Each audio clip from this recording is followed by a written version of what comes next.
May mga pagkakataon na siyempre nahihirapan din ako.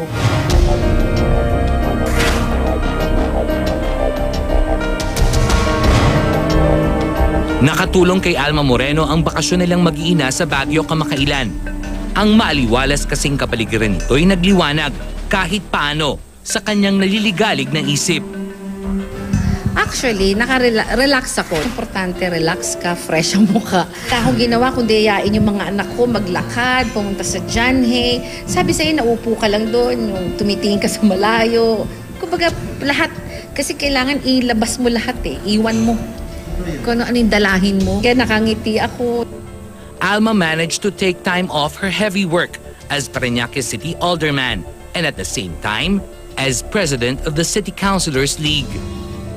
Basta happy ako dahil siguro sa ginagawa ko ngayon bilang presidente ng PCL namin, sana itong 2014, sana ganun pa rin, tuloy-tuloy. Married to the Marawi City Mayor, may mga obligasyon din ba si Nes sa nasasakupan ng kanyang asawa? Bus na yung oras. At the same time, syempre, may anak pa rin akong nag-aaral. Sila VJ, si MM, may baby pa ako ngayon, si Alpha. Ang Alpha na tinutukoy ni Alma ay ang bunga ng pagsasama nila ng kanyang pinakasalang alkalde sa sibil at seremonya sa Muslim. Ilang taon na ang nakakaraan. Ngunit ang nakakaintriga, bakit ang apelyidong Salik ay hindi nakarugtong ng pangalan ni Alma? Actually, gamit ko ngayon Alma Moreno. Kasi naman talaga ang ano ko, Alma Moreno. Doon ako kilala, Alma Moreno. And sa buhay ko ngayon, tinatanong mo, hindi ko kasi masabi kung hiwalay o hindi. First time ko sagutin to sa'yo lang, okay? Kasi masasabi ko lang na hiwalay kung meron kaming, kasi sa divorce, sa Muslim rights.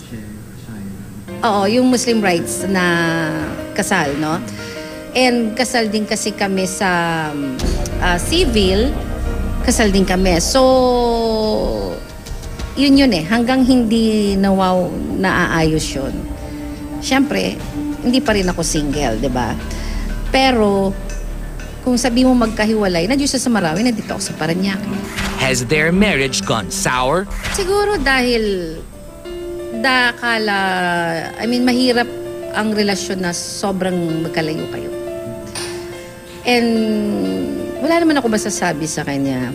Okay naman siya. Pero siguro yung sabihin mo na yung katulad dati, hindi. Wala. Iniiyakan ba ni Alma ang kanyang desisyon? Sa diborsyo ba mauuwi ang kanilang pagsasama? Yes. Sabi ko sa'yo, ayokong pinag-uus. Paano ka mabot sa ganung desisyon? Ayoko na. Wala lang. Siguro dahil pinagdasal ko rin yun eh. May mga pagkakataon na siyempre nahihirapan din ako. Na mamimili ka kung ano. Dumating na ako sa ganun. Hindi ko mapaliwanag kasi mahirap yung itong desisyon kong to. Napakahirap, napakasakit. Kasi hindi na naman ako, kumbaga, kala mo ito, tama na to, kala mo, kaya mo lahat, ma-adjust mo lahat, kahit nandun siya sa malayo. Akala mo magagawa mo lahat at maraan, pero hindi eh. Pero, mahirap po kasi yung decision na yun. For this time, masasabi na yun, decided ko na. Sarado na yung decision. Ito na. Ito na. Decidido na ako. Desidido na rin ba ang kanyang asawa? Ito yung totoo lang, hindi ko siya nakausap. Hindi, kasi alam ko di rin naman siya, hindi siya papayag siguro eh. Basta matagal na kami din nag-uusap. Ganun na lang yun. May mga ibang tao na lumalapit for pero iba kasi ko siya, di ba? Hindi ko alam kung may dahilan din, natatawa. Pero alam ko naman na hindi kami magkagalit na hindi eh. Wala kaming away. Actually, kasama yan sa dasal ko eh, na at least yung okay siya, walang gulo.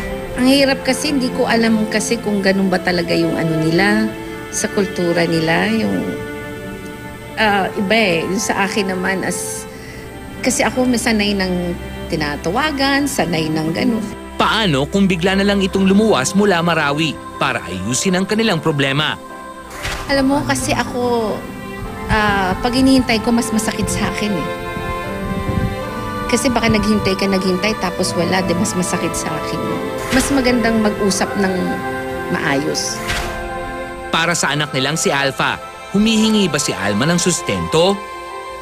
Sa ngayon, wala. Pero hindi naman niya pinabayaan nun kasi hindi naman ako humingi. Baka naman ako nandun yung nahihiya na siya sa akin o natatakot siya sa akin. Sana ganun na lang nga. Yun na lang gusto niyo. Oo, yun ang nasa isip ko na lang. Sa kabila ng naging desisyon ni Alma na lumayo sa asawa, may mahalagang aral ang kanyang muling natutunan. Sabi nga minsan may pagkakamali ka pero nauulit at nauulit, di ba? Ako tinatanggap ko naman yun. Yung magmahal ka ng sobra. Na hindi ko maalis na yung ma-inlove, yung masyado ka, yung nakakalimutan mo yung sarili mo. Buhos kaya. Hindi ako magmamahal ng sobra, hindi. Pero nangyayari. May puwang pa rin ba sa kanyang puso si Mayor Salik? Oo naman, di naman ako hindi man ako magpapakasal kung walang love. Kasi naman siya eh, mamahalin mo siya talaga. Sobrang love talaga. Ngayon ba talaga? O di naman mawawala yung love kong yun eh. Kaya lang yun ang kinakatakutan ko. Ayokong ilhay yung hate, yung magalit ako sa kanya na hate. Ayoko nun. Ayoko nun. Tama na yung love na nandun.